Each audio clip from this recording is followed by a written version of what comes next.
ਤੇ ਉਹਨਾਂ ਨੇ ਗਨ ਰਫਲ ਕੱਢ ਲਈ ਤੇ ਮੇਰੇ ਰੱਖਤੀ, ਕਹਿੰਦੇ ਜਾ ਜੋ ਮੈਂ ਕਹਿੰਦਾ ਚੁੱਪ ਕਰਕੇ ਕਰੀ ਜਾ ਬਸ। ਉਹਨਾਂ ਨੇ ਮੈਨੂੰ ਇੱਦਾਂ ਕਿਹਾ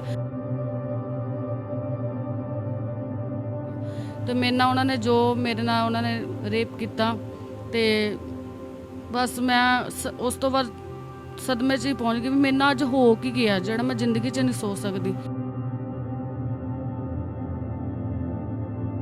ਕਿ ਜਿੱਥੇ ਤੱਕ ਇਹ ਹੈ ਕਿ 1 ਮਹੀਨੇ ਤੋਂ ਉਹ ਅਰੈਸਟ ਨਹੀਂ ਹੋਇਆ, ਉਹਦੇ ਵਿੱਚ ਸ਼ਾਇਦ ਪੈਸਾ ਹੀ ਰਾਜਨੀਤਿਕ ਹੈ ਜਾਂ ਕੁਝ ਵੀ ਮੈਨੂੰ ਸਮਝ ਨਹੀਂ ਆ ਰਿਹਾ ਹਾਲੇ। ਅਸੀਂ ਪ੍ਰਸ਼ਾਸਨ ਕੋਲੋਂ ਇੱਕ ਤਾਂ ਪੁਲਿਸ ਕਸਟਡੀ ਮੰਗਦੇ ਹਾਂ, ਕਿਉਂਕਿ ਸਾਨੂੰ ਰੋਜ਼ ਜਿਹੜੀਆਂ ਧਮਕੀਆਂ ਆਉਂਦੀਆਂ ਜਦੋਂ ਕਾਲਸ ਆਉਂਦੀ ਹੈ ਕੰਪਰੋਮਾਈਜ਼ ਲਈ। ਕਿ ਤੁਸੀਂ 25 ਤੋਂ 30 ਲੱਖ ਦੀ ਮੰਗ ਕੀਤੀ ਉਹਨਾਂ ਦੇ ਕੋਲੋਂ, ਕਿਤੇ ਇਦਾਂ ਤਾਂ ਨਹੀਂਗਾ ਕਿ ਤੁਹਾਡਾ ਪਲਾਨ ਹੋਵੇ ਕਿ ਕਿਤੇ ਨਾ ਕਿਤੇ ਅਸੀਂ ਉਹਨਾਂ ਕੋਲੋਂ ਪੈਸੇ ਲੈਣੇ ਇਸ ਤਰ੍ਹਾਂ? ਅੱਜ ਮੈਂ ਤੁਹਾਨੂੰ ਇੱਕ ਗੱਲ ਕਹਿਣਾ ਚਾਹੁੰਦੀ ਹਾਂ ਕਿ ਉਹਨਾਂ ਵਿੱਚ ਕੁਝ ਲੋਕ ਐਸੇ ਜਿਹੜੇ ਰਾਜਨੀਤਿਕ ਨਾਲ ਪੋਲੀਟੀਕਲ ਨਾਲ ਸੰਬੰਧ ਰੱਖਦੇ ਨੇ, ਜਿਨ੍ਹਾਂ ਨੇ ਸਾਨੂੰ ਕੰਪਰੋਮਾਈਜ਼ ਲਈ ਕੰਪੈਲ ਕੀਤਾ। ਉਸ ਤੋਂ ਬਾਅਦ ਤਾਂ 1 ਮਹੀਨਾ ਹੋ ਗਿਆ ਸਰ, ਉਹਨਾਂ ਨੇ ਕਹਿੰਦੇ ਕਿ 25-30 ਲੱਖ 'ਚ ਲੜਕੀਆਂ ਕਹਿੰਦੀਆਂ ਕੰਪਰੋਮਾਈਜ਼ ਕਰ ਲਾਂਗੇ। ਸਾਨੂੰ 25-30 ਲੱਖ ਨਹੀਂ, ਸਾਨੂੰ 40 ਲੱਖ ਦੀਆਂ ਆਫਰਾਂ, 50 ਲੱਖ ਦੀਆਂ ਆਫਰਾਂ ਆ ਚੁੱਕੀਆਂ।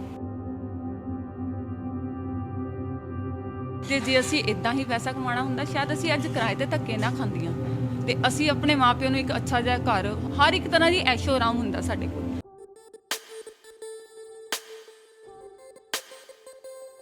ਜਿਹੜੀ ਇਹ ਘਟਨਾ ਮੇਰੇ ਨਾਲ ਵਾਪਰੀ ਆ ਪਿਛਲੇ ਦਿਨਾਂ ਤੋਂ, ਕਿ ਮੈਂ ਕਦੇ ਸੋਚ ਵੀ ਨਹੀਂ ਸਕਦੀ ਕਿ ਮੇਰੀ ਲਾਈਫ 'ਚ ਇੱਦਾਂ ਦਾ ਕੋਈ ਚਾਂਸ ਆ ਸਕਦਾ। ਇਹ ਰਾਜੂ ਮਾਨ ਇੱਕ ਸਿੰਗਰ ਆ ਜੀ, ਔਰ ਇਹ ਸਾਨੂੰ 12-13 ਸਾਲਾਂ ਤੋਂ ਤਕਰੀਬਨ ਜਾਣਦੇ ਸੀਗੇ। ਮੈਂ ਤੁਹਾਡੀ ਗੱਲ ਕੱਟਣੀ ਚਾਹੂੰਗਾ। ਇਹ ਸਿੰਗਰ ਜਿਹੜੇ ਰਾਜੂ ਮਾਨ ਜੀ ਨੇ, ਪੰਜਾਬੀ ਸਿੰਗਰ ਔਰ ਰਹਿੰਦੇ ਕਿੱਥੇ ਹੁੰਦੇ ਆ? ਹਾਂਜੀ, ਇੱਥੇ ਜਾਗਰਣ ਕਰਦੇ ਸੀਗੇ, ਪੰਜਾਬੀ ਸਿੰਗਰ ਆ ਲੁਧਿਆਣਾ 'ਚ। ਠੀਕ ਹੈ। ਤੇ ਇਹ 12-13 ਸਾਲੋਂ ਤਕਰੀਬਨ ਜਾਣਦੇ ਹੀ, ਚਲੋ ਜਦੋਂ ਮੇਰਾ ਵੀ ਸਟਰਗਲ ਚੱਲਦਾ ਹੀ ਉਹਨਾਂ ਦਾ, ਹੈ ਨਾ, ਵੀ ਲਾਈਨ 'ਚ ਤਕਰੀਬਨ ਜਾਣਦੇ ਹੀ ਹੁੰਦੇ ਇੱਕ ਦੂਜੇ ਨੂੰ। ਤੇ ਸਾਲ ਕੁ ਤੋਂ ਅਸੀਂ ਮਤਲਬ ਕਿ ਉਹਨਾਂ ਦਾ ਥੋੜ੍ਹਾ ਜ਼ਿਆਦਾ ਆਉਣਾ ਜਾਣਾ ਹੋ ਗਿਆ। ਅਸੀਂ ਉਹਨਾਂ ਦੇ ਏਰੀਆ 'ਚ ਜਦੋਂ ਇੱਧਰਲੀ ਸਾਈਡ ਮਕਾਨ ਲਿੱਤਾ ਤੇ ਉਹਨਾਂ ਦਾ ਘਰੇ ਜ਼ਿਆਦਾ ਆਉਣਾ ਜਾਣਾ ਹੋ ਗਿਆ। ਤੇ ਜਦੋਂ ਬੰਦਾ ਆਉਂਦਾ ਜਾਂਦਾ ਉਹਨੂੰ ਕੁਛ ਇੱਕ ਦੂਜੇ ਦੀ ਗੱਲਾਂ ਬਾਰੇ ਪਤਾ ਹੁੰਦਾ। ਤੇ ਉਹਨਾਂ ਨੇ ਮੈਨੂੰ ਮਤਲਬ ਕਿ ਕੁਛ ਕੁ ਦਿਨਾਂ ਪਹਿਲੇ ਮੇਰੀ ਉਹਨਾਂ ਨਾਲ ਲੜਾਈ ਵੀ ਚੱਲ ਰਹੀ ਸੀਗੀ ਤੇ ਨੰਬਰ ਅਸੀਂ ਸਾਰੇ ਪਰਿਵਾਰ ਨੂੰ ਉਹਨਾਂ ਦੇ ਬਲੌਗ 'ਚ ਪਾਏ ਹੋਏ ਸੀਗੇ। 29 ਤਰੀਕ ਨੂੰ ਮੈਨੂੰ ਇੱਕ ਫੋਨ ਆਇਆ ਜੀ ਰੋਸ਼ਨ ਪਾਲਾ ਦਾ। ਕਹਿੰਦੇ ਜੀ, ਮੈਂ ਤਾਂ ਉਹਨਾਂ ਨੂੰ ਜਾਣਦੀ ਨਹੀਂ ਸੀਗੀ, ਨਾ ਹੀ ਮੈਨੂੰ ਪਤਾ ਸੀ, ਬਸ ਨਾਮ ਸੁਣਦੇ ਸੀ ਵੀ ਹਾਂ ਉਹ ਵੀ ਉਹੀ ਲੈਂਦੇ ਹੁੰਦੇ ਸੀਗੇ। ਮੈਨੂੰ ਫੋਨ ਆਇਆ ਕਿ ਮੇਰੇ ਘਰੇ ਪਾਰਟੀ ਹੈ ਜੀ ਤੇ ਮੇਰਾ ਬਰਥਡੇ ਆ ਤੇ ਤੁਸੀਂ ਆਉਣਾ ਜ਼ਰੂਰ ਹੈ, ਤੇ ਬਾਕੀ ਸਾਰੀ ਗੱਲਬਾਤ ਰਾਜੂ ਮਾਨ ਨੂੰ ਪਤਾ, ਤੇ ਪਲੀਜ਼ ਤੁਸੀਂ ਰਾਜੂ ਮਾਨ ਦੇ ਨੰਬਰ ਬਲੌਗ 'ਚੋਂ ਕੱਢ ਦਿਓ।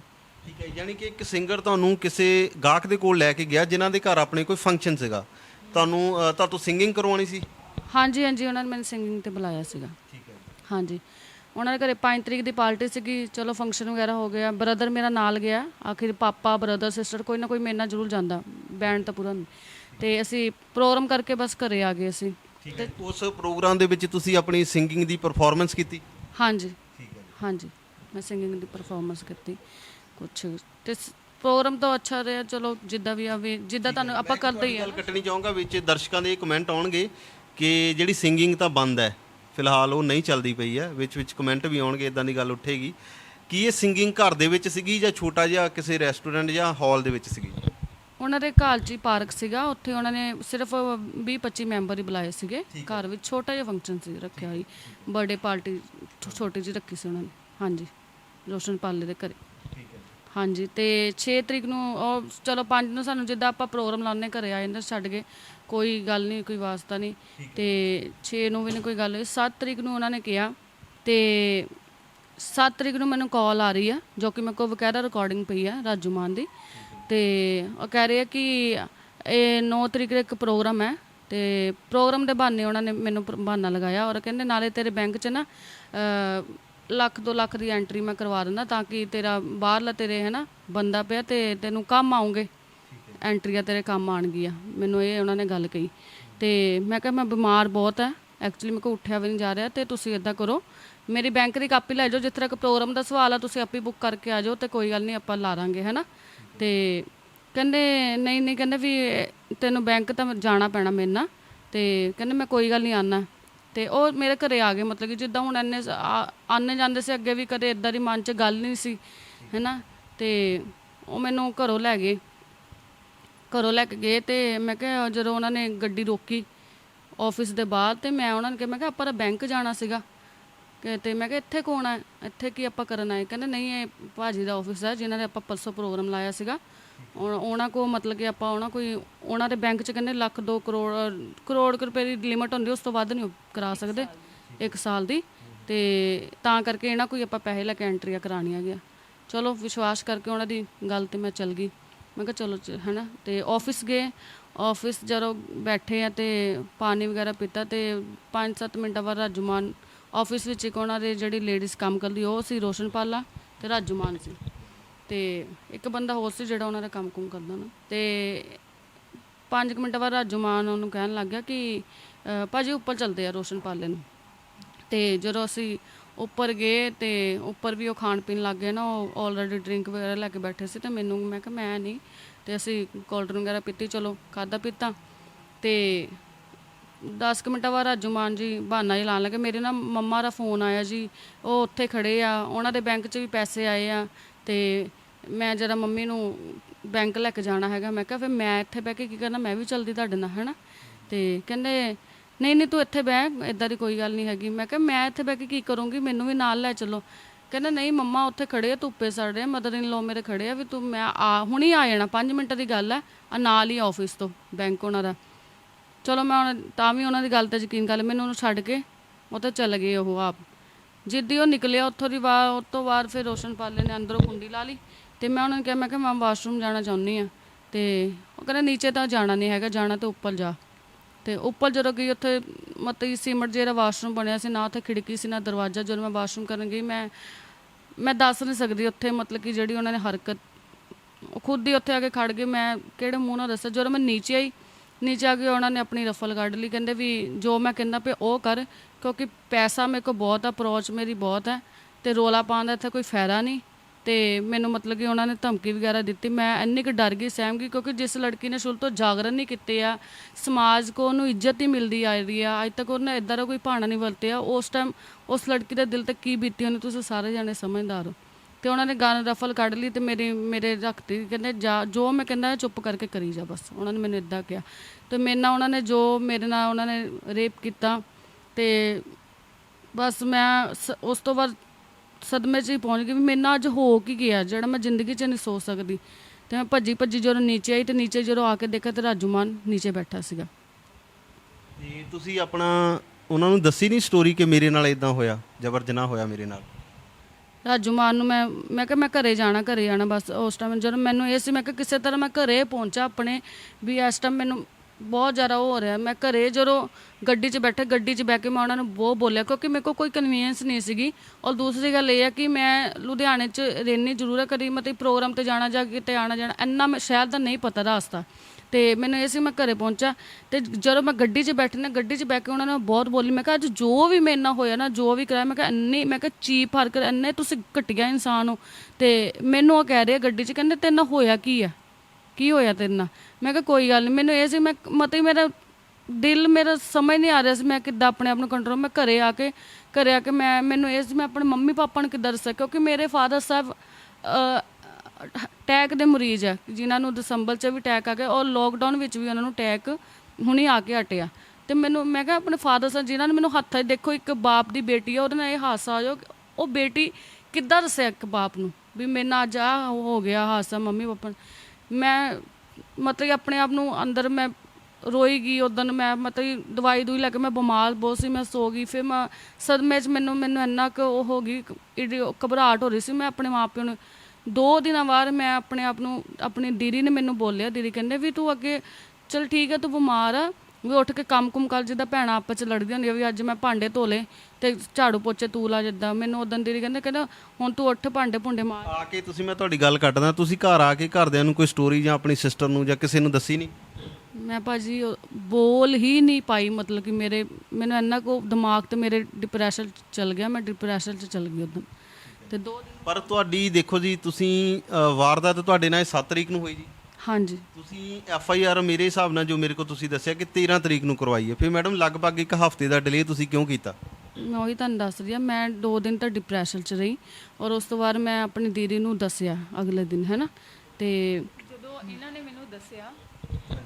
ਇਹਨੇ ਮੈਨੂੰ ਦੱਸਿਆ ਕਿ ਮੇਰੇ ਨਾਲ ਆ ਵਾਪਰਿਆ, ਤੇ ਪਹਿਲਾਂ ਇੱਕ ਵਾਰੀ ਤਾਂ ਮੈਂ ਵੀ ਸ਼ੌਕਡ ਹੋ ਗਈ ਕਿ ਇਹ ਕੀ ਕਹਿ ਰਹੀ ਹੈ। ਮੈਂ ਇਹਨੂੰ ਕਿਹਾ ਕਿ ਮੈਨੂੰ ਅੱਛੀ ਤਰ੍ਹਾਂ ਗੱਲ ਦੱਸ, ਖੜੀ ਹੋ, ਉੱਠ ਤਾਂ ਸਹੀ। ਬਹੁਤ ਰੋਈ, ਇਹ ਬਹੁਤ ਜ਼ਿਆਦਾ ਰੋਈ ਕਿ ਮੈਂ ਦੀਦੀ ਤੁਹਾਡੇ ਨਾਲ ਇਕੱਲੇ ਨਾਲ ਗੱਲ ਕਰਨੀ ਹੈ। ਜਦੋਂ ਇਕੱਲੇ ਨਾਲ ਗੱਲ ਕੀਤੀ, ਜਿੱਦਾਂ ਹੀ ਅਸੀਂ ਆਪਣੀ ਫੈਮਿਲੀ ਨੂੰ, ਆਪਣੇ ਪੇਰੈਂਟਸ ਨੂੰ ਬਹੁਤ ਪਿਆਰ ਕਰਦੇ ਹਾਂ ਅਸੀਂ, ਜਦੋਂ ਇਹ ਸਭ ਕੁਝ ਹੋਇਆ ਤੇ ਮੈਂ ਵੀ ਇਹੀ ਸੋਚਿਆ ਕਿ ਪਾਪਾ ਨੂੰ ਕਿਸ ਕੰਡੀਸ਼ਨ ਵਿੱਚ ਦੱਸਾਂ ਔਰ ਕੀ ਦੱਸਾਂ ਕਿ ਮੇਰੀ ਭੈਣ ਨਾਲ, ਕਿਉਂਕਿ ਇਹ ਮੇਰੀ ਭੈਣ ਹੈ ਪਰ ਸਾਡੇ ਘਰ ਦੀ ਗੁੜੀਆ ਆਈ, ਸਾਡੇ ਸਾਰੇ ਰਿਲੇਟਿਵਸ ਇਹਨੂੰ ਗੁੜੀਆ ਹੀ ਆਖਦੇ ਆ। ਤੇ ਮੈਂ ਉਸ ਤੋਂ ਬਾਅਦ ਜਦੋਂ ਇਹਨੇ ਮੈਨੂੰ ਦੱਸਤਾ 2 ਦਿਨਾਂ ਬਾਅਦ, ਤੇ ਉਸ ਦਿਨ ਨਾ ਇਹਨੇ ਇਹਨੂੰ ਇਹ ਵੀ ਦੱਸਿਆ ਕਿ ਰਾਜੂ ਮਾਨ ਨੇ ਮੇਰੇ ਅਕਾਊਂਟ ਵਿੱਚ ਨਾ 5 ਲੱਖ ਰੁਪਏ ਟ੍ਰਾਂਸਫਰ ਕਰ ਦਿੱਤਾ। ਕਿ 5 ਲੱਖ ਰੁਪਏ ਬੇਟੇ ਤੇਰੇ ਅਕਾਊਂਟ 'ਚ ਟ੍ਰਾਂਸਫਰ ਕੀਤਾ, ਇਹ ਕਿੱਦਾਂ ਉਹਨੇ ਕਰ ਦਿੱਤਾ? ਕਹਿੰਦੇ ਦੀਦੀ ਉਹਨਾਂ ਨੇ ਨਾ ਮੈਨੂੰ ਕਿਹਾ ਸੀਗਾ ਕਿ ਮੇਰੇ ਰੋਸ਼ਨ ਪਾਲਾ ਜਿਹੜਾ ਇੱਕ ਫਾਈਨੈਂਸਰ ਹੈ, ਮੈਂ ਉਹਨੂੰ 10-12 ਸਾਲ ਤੋਂ ਜਾਣਦਾ ਹੀ, ਔਰ ਉਹ ਨਾ ਮੇਰੇ ਅਕਾਊਂਟ ਤੋਂ ਵੀ, ਮੈਂ ਉਹਨੂੰ ਕਿਹਾ ਵੀ ਤੇਰੇ ਅਕਾਊਂਟ 'ਚ 5 ਲੱਖ ਟ੍ਰਾਂਸਫਰ ਕੀਤਾ, ਉਹਨੂੰ ਕਹਿਣਾ ਸੀ ਆਪਣੇ ਅਕਾਊਂਟ 'ਚ ਕਰ ਲਾ। ਇਹਨੇ ਮੈਨੂੰ ਰਿਕਾਰਡਿੰਗ ਸੁਣਾਈ, ਕਹਿੰਦੀ ਆ ਦੇਖੋ, ਉਹਨੇ ਉਹ 'ਚ ਬੋਲਿਆ ਹੈ ਕਿ ਮੈਨੂੰ ਤਾਂ ਭਾਜੀ ਨੇ ਨਾ ਮੇਰੇ ਬਾਹਰ ਜਾਣ ਵਾਸਤੇ ਅਕਾਊਂਟ ਜਦੋਂ ਮੈਂ ਸਟੇਬਲ ਕਰਨਾ ਸੀਗਾ ਤਾਂ ਭਾਜੀ ਇੱਦਾਂ ਹੀ ਕਰਦੇ, ਕਦੀ 1 ਲੱਖ ਰੁਪਇਆ ਕਦੀ 2 ਲੱਖ ਰੁਪਇਆ ਮੇਰੇ ਅਕਾਊਂਟ 'ਚ ਟ੍ਰਾਂਸਫਰ ਕਰਦੇ ਰਹਿੰਦੇ ਆ, ਤਾਂ ਮੈਂ ਕਢਵਾ ਕੇ ਦੇ ਰਹਿੰਦਾ ਉਹਨਾਂ ਨੂੰ। ਤਾਂ ਕਹਿੰਦੇ ਜਦੋਂ ਕਢਵਾ ਕੇ ਦੇ ਰਹਿੰਦਾ, ਕਹਿੰਦੇ ਉਹ ਨਾ ਐਕਚੁਅਲੀ ਫਾਈਨੈਂਸਰ ਹੈ, ਤਾਂ ਉਹਨਾਂ ਦੀ 1 ਕਰੋੜ ਦੀ ਹੀ ਲਿਮਿਟ ਹੁੰਦੀ 1 ਸਾਲ ਦੀ, ਇਹ ਵੀ ਸਾਡੇ ਕੋਲ ਰਿਕਾਰਡਿੰਗ ਹੈ। ਤੇ ਉਹ ਇੱਦਾਂ ਹੀ ਕਰਦੇ, ਜਦੋਂ ਉਹਨਾਂ ਕੋਲ ਪੈਸਾ ਆਉਂਦਾ ਹੁੰਦਾ ਤਾਂ ਉਹ ਬਾਹਰੋਂ ਬਾਹਰ ਨਾ ਕਿਸੇ ਅਕਾਊਂਟ 'ਚ ਟ੍ਰਾਂਸਫਰ ਕਰਵਾ ਕੇ ਉਹਨਾਂ ਕੋਲ ਕੈਸ਼ ਕਢਵਾ ਲੈਂਦੇ ਆ। ਤਾਂ ਕਹਿੰਦੇ ਵੀ ਹੁਣ ਨਾ ਉਹ ਰਾਜੂ ਮਾਨ ਕਹਿ ਰਿਹਾ ਕਿ ਮੈਨੂੰ ਕੈਸ਼ ਚਾਹੀਦਾ ਵਾਪਸ। ਮੈਂ ਕਿਹਾ ਇਹ ਤਾਂ ਬਹੁਤ ਹੀ ਗਲਤ ਗੱਲ ਹੈ। ਮੈਂ ਕਿਹਾ ਆਪਾਂ ਕੈਸ਼ ਤਾਂ ਕਿਸੇ ਹਾਲਤ 'ਚ ਨਹੀਂ ਦੇਣਾ, ਕੱਲ੍ਹ ਨੂੰ ਅਸੀਂ ਫਸ ਵੀ ਸਕਦੇ ਹਾਂ। ਪਹਿਲੀ ਗੱਲ ਤਾਂ ਕਿ ਆਰਟਿਸਟ ਦਾ ਕੰਮ ਬੰਦ ਹੈ ਬਿਲਕੁਲ, ਤੁਹਾਨੂੰ ਪਤਾ ਲੋਕਡਾਊਨ ਦੇ ਵਿੱਚ ਆਰਟਿਸਟ ਕੀ ਹਰ ਇੱਕ ਦਾ ਹੀ ਕੰਮ ਬੰਦ ਸੀਗਾ, ਔਰ ਸਾਡੇ ਅਕਾਊਂਟ ਵਿੱਚ ਇੰਨੀ ਐਂਟਰੀ ਨਹੀਂ ਹੈ। ਤਾਂ ਫਿਰ 5 ਲੱਖ ਦੀ ਐਂਟਰੀ ਅਗਰ ਹੋ ਗਈ, ਅਗਰ ਸਾਨੂੰ ਕੋਈ ਕੁਐਸਚਨ ਪੁੱਟ ਕਰਦਾ ਕਿ ਤੁਹਾਡੇ ਅਕਾਊਂਟ 'ਚ 5 ਲੱਖ ਰੁਪਇਆ ਕਿੱਥੋਂ ਆਇਆ, ਤਾਂ ਅਸੀਂ ਕੀ ਰਿਪਲਾਈ ਦੇਵਾਂਗੇ ਉਹਦਾ? ਜੇ ਅਸੀਂ ਕਹਿੰਦੇ ਕਿਸੇ ਨੂੰ ਕੈਸ਼ ਕਢਵਾ ਕੇ ਦੇਤਾ, ਤਾਂ ਉਹਨਾਂ ਨੇ ਕਹਿਣਾ ਕਿ 5 ਲੱਖ ਦੀ ਐਂਟਰੀ ਕਰਵਾਈ ਔਰ ਤੁਸੀਂ ਕੈਸ਼ ਕਢਵਾ ਕੇ ਦੇਤਾ, ਤੇ ਉਹਦਾ ਕੋਈ ਸਾਡੇ ਕੋਲ ਸਬੂਤ ਵੀ ਨਹੀਂ ਹੈ ਕਿ ਅਸੀਂ 5 ਲੱਖ ਰੁਪਏ ਦਿੱਤਾ। ਪਹਿਲਾਂ ਮੈਨੂੰ ਸਟੇਬਲ ਕੀਤਾ, ਫਿਰ ਮੈਂ ਸੋਚਿਆ ਕਿ ਉਹਨਾਂ ਨੂੰ 5 ਲੱਖ ਉਹਨਾਂ ਦਾ ਹੀ, ਸਾਡੇ ਤੱਕ ਅਸੀਂ ਤਾਂ ਨਾ ਰੱਖਣਾ, ਨਾ ਅਸੀਂ ਉਹ ਇੰਟਰਸਟ 'ਤੇ ਲਿੱਤਾ, ਤਾਂ ਨਾ ਹੀ ਸਾਡੇ ਕਿਸੇ ਕੰਮ ਲਈ। ਇੰਨੇ ਨੂੰ ਰਾਜੂ ਮਾਨ ਦੇ ਫੋਨ ਆਉਣੇ ਸ਼ੁਰੂ ਹੋ ਗਏ ਕਿ ਵੀ ਅਸੀਂ ਪੈਸੇ ਕਢਵਾਉਣ ਚੱਲੀਏ, ਅਸੀਂ ਪੈਸੇ ਕਢਵਾਉਣ ਚੱਲੀਏ। ਤੇ ਮੈਂ ਇਹਨੂੰ ਕਿਹਾ, ਮੈਂ ਕਿਹਾ ਤੂੰ ਫੋਨ ਨਹੀਂ ਸੁਣਨਾ? ਮੈਂ ਸੁਣਿਆ, ਮੈਂ ਕਿਹਾ ਹਾਂਜੀ। ਤੇ ਉਹਨੇ ਬੋਲਿਆ, ਮੇਰੀ ਬਹਿਸ ਹੋ ਗਈ ਥੋੜ੍ਹੀ ਜਿਹੀ, ਉਹਨੂੰ ਪਤਾ ਲੱਗ ਗਿਆ ਕਿ ਇਹਨੇ ਆਪਣੀ ਸਿਸਟਰ ਨੂੰ ਦੱਸਤਾ। ਉਹਨੇ ਫੋਨ ਦੁਆਰਾ ਇਹਨੂੰ ਕੀਤਾ, ਕਹਿੰਦਾ ਤੂੰ ਆਪਣੀ ਸਿਸਟਰ ਨੂੰ ਕਿਉਂ ਦੱਸਤਾ? ਇਹ ਕੁਐਸਚਨ ਉਹਨੇ ਪੁੱਟ ਕੀਤਾ। ਇਹ ਕਹਿੰਦੀ ਮੇਰੀ ਭੈਣ ਹੈ, ਉਹ ਮੇਰੇ ਨਾਲ ਖੜਦੀ ਹੈ, ਔਰ ਅਗਰ ਮੇਰੇ ਪੇਰੈਂਟਸ ਹੈ ਨਾ, ਉਹ ਵੀ ਮੇਰੀ ਮਾਂ ਹੀ। ਮੈਂ ਉਹਨੂੰ ਦੱਸਿਆ ਸਭ ਕੁਝ। ਤੇ ਉਸ ਤੋਂ ਬਾਅਦ ਜਦੋਂ ਰਾਜੂ ਮਾਨ ਨੇ ਇਹਨੂੰ ਪੈਸੇ ਕਢਵਾਉਣ ਲਈ ਕਿਹਾ, ਉਹਨੂੰ ਮੈਂ ਕਿਹਾ ਕਿ ਅੱਜ ਮੇਰੀ ਸਿਸਟਰ ਬਿਮਾਰ ਹੈ, ਅਸੀਂ ਨਹੀਂ ਹਲੇ ਦੇਣੇ। ਫਿਰ 10 ਤਰੀਕ ਨੂੰ ਮੈਂ ਆਪਣੇ ਪਾਪਾ ਦੀ ਮੈਡੀਸਨ ਲੈਣ ਲਈ ਗਈ ਇੱਥੋਂ ਦੀ, ਘਰੋਂ ਦੀ, ਤੇ ਇਹ ਘਰੇ ਆ ਗਿਆ ਪਿੱਛੋਂ ਦੀ। ਤਾਂ ਇਹਨੇ ਮਿਲੇ ਮੰਮੀ ਨੂੰ ਕਿਹਾ ਕਿ ਮੰਮੀ ਇਹਨੇ ਅਕਾਊਂਟ 'ਚ ਨਾ ਉਹਨੇ ਰੋਸ਼ਨ ਪਾਲੇ ਨੇ 5 ਲੱਖ ਟ੍ਰਾਂਸਫਰ ਕੀਤੇ ਸੀਗੇ, ਤਾਂ ਐਂ ਕਰੋ ਆਂਟੀ ਉਹ ਨਾ ਪੈਸੇ ਕਢਵਾ ਦਿਓ। ਤੇ ਉਹਨਾਂ ਨੇ ਜਦੋਂ ਇਹਨੇ ਕੀ ਕੀਤਾ, ਜ਼ਬਰਦਸਤੀ ਕਰਕੇ ਹੈ ਨਾ ਕਿ ਨਹੀਂ ਉਹਨਾਂ ਨੂੰ ਪੈਸੇ ਚਾਹੀਦੇ ਸੀ, ਉਹਨਾਂ ਨੂੰ ਟ੍ਰਾਂਸਫਰ ਕਰਨੀ ਹੈ। ਅਸੀਂ ਕਿਹਾ, ਮੈਂ ਕਿਹਾ ਇਹਨੇ ਨਾ ਗੂਗਲ ਤੋਂ ਨਾ ਆਪਣੇ 45,000 ਰੁਪਏ ਟ੍ਰਾਂਸਫਰ ਕਰਤਾ। ਕਹਿੰਦੀ ਭਾਜੀ ਵੀ ਮੈਂ ਤੁਹਾਨੂੰ ਕੈਸ਼ ਤਾਂ ਮੈਂ ਬੈਂਕ ਤਾਂ ਨਹੀਂ ਜਾ ਸਕਦੀ, ਤੁਸੀਂ ਦੱਸੋ। ਉਹਨੇ ਇੱਕ ਉਹ ਦਿੱਤਾ, ਗੂਗਲ 'ਤੇ ਵੀ ਹੈ, 45,000 ਟ੍ਰਾਂਸਫਰ ਕਰਕੇ ਮੈਂ ਇਹਨੂੰ ਫੋਨ ਕੀਤਾ। ਮੈਂ ਕਿਹਾ ਹਾਂਜੀ। ਮੈਂ ਕਿਹਾ ਠੀਕ ਹੈ ਤੂੰ? ਤਾਂ ਕਹਿੰਦੀ ਹਾਂ। ਕਹਿੰਦੀ ਰਾਜੂ ਭਾਜੀ ਆਏ ਸੀ, ਉਹਨਾਂ ਨੇ ਨਾ ਪੈਸੇ ਮੰਗਾਏ, ਕਹਿੰਦੇ 5 ਲੱਖ ਰੁਪਇਆ ਉੱਥੋਂ ਗੂਗਲ ਤੋਂ ਟ੍ਰਾਂਸਫਰ ਕਰ ਦੇ। ਮੈਂ ਕਿਹਾ ਕਿਉਂ ਕਰਦੇ? ਮੈਂ ਕਿਹਾ ਜਿਹੜਾ ਸਾਡਾ ਟ੍ਰਾਂਸਫਰ ਦਾ ਖਰਚਾ ਲੱਗੂਗਾ ਉਹ, ਮੈਂ ਕਿਹਾ ਆਪਾਂ ਨਹੀਂ ਕਰਨੇ। ਮੈਂ ਕਿਹਾ ਆਪਾਂ ਚੈੱਕ ਦੇਵਾਂਗੇ, ਇਹਨਾਂ ਨੂੰ ਕੋਈ ਚੈੱਕ ਲਿਓ, ਆਪਾਂ ਭਰ ਦਿੰਦੇ ਹਾਂ, ਜਾਂ ਸਾਡਾ ਚੈੱਕ ਲੈ ਲਓ। ਕਿਉਂਕਿ ਸਾਡੇ ਕੋਲ ਇਹ ਕਹਿੰਦਾ, ਇਹਨੂੰ ਪਤਾ ਸੀ ਕਿ ਚੈੱਕ ਬੁੱਕ ਹੈ ਨਹੀਂ ਗੀ, ਤੇ ਇਹ ਕਹਿੰਦਾ ਕਿ ਚੈੱਕ ਤਾਂ ਫਿਰ ਤੁਸੀਂ ਗੂਗਲ ਤੋਂ ਹੀ ਸਰਚ ਕਰੋ, ਜੇ ਚੈੱਕ ਬੁੱਕ ਲਵਾਂਗੇ ਤਾਂ 1 ਹਫ਼ਤਾ ਲੱਗ ਜਾਏਗਾ। ਮੈਂ ਕਿਹਾ ਕੋਈ ਗੱਲ ਨਹੀਂ, ਤੁਸੀਂ ਕੱਲ੍ਹ ਨੂੰ ਆਈਓ, ਮੈਂ ਘਰੇ ਆ ਰਹੀ, ਮੈਂ ਇਹਨਾਂ ਨਾਲ ਗੱਲ ਕਰਦੀ, ਬਾਅਦ 'ਚੋਂ ਕਰਦੀ ਹਾਂ ਸਭ ਕੁਝ। ਅਸੀਂ ਘਰੇ ਆਏ, ਮੈਨੂੰ ਪੁੱਛਿਆ, ਮੈਂ ਕਿਹਾ ਹਾਂਜੀ। ਕਹਿੰਦੀ ਉਹਨਾਂ ਨੂੰ ਪੈਸੇ ਜ਼ਰੂਰੀ ਚਾਹੀਦੇ ਆ, ਤਾਂ ਉਹ ਕਹਿੰਦੇ ਕਿ ਸਾਨੂੰ ਨਾ ਪੈਸੇ ਕੈਸ਼ ਕਢਵਾ ਕੇ ਦਿਓ। ਮੈਂ ਕਿਹਾ ਕੈਸ਼ ਨਹੀਂ ਕਢਵਾਣੇ। ਅਗਲੇ ਦਿਨ ਮੈਂ ਆਪਣੇ ਬ੍ਰਦਰ ਨੂੰ ਉਠਾਇਆ ਸਵੇਰੇ, ਤਾਂ ਇਹਨੂੰ ਮੈਂ ਕਿਹਾ, ਮੈਂ ਕਿਹਾ ਤੂੰ ਐਂ ਕਰ, RTS ਕਰਵਾ ਕੇ ਦੇ ਉਹਨਾਂ ਨੂੰ। ਚੈੱਕ ਬੁੱਕ ਸਾਡੀ, ਕਿਉਂਕਿ ਉਹਦਾ ਚੈੱਕ ਬੁੱਕ ਤਾਂ ਸਾਡੇ ਕੋਲ ਪਹਿਲੀ ਨਹੀਂ ਸੀ, ਅਸੀਂ ਨਵਾਂ ਪੰਜਾਬ ਨੈਸ਼ਨਲ ਦਾ ਅਕਾਊਂਟ ਖੁਲਵਾਇਆ ਹੋਇਆ, ਤੇ ਚੈੱਕ ਬੁੱਕ ਫਿਰ ਇਸ਼ੂ ਹੋਈ ਹੈ ਕਿੰਨੀ ਤਰੀਕ ਨੂੰ ਆਪਣੀ? ਇਹ 11 ਤਰੀਕ ਨੂੰ।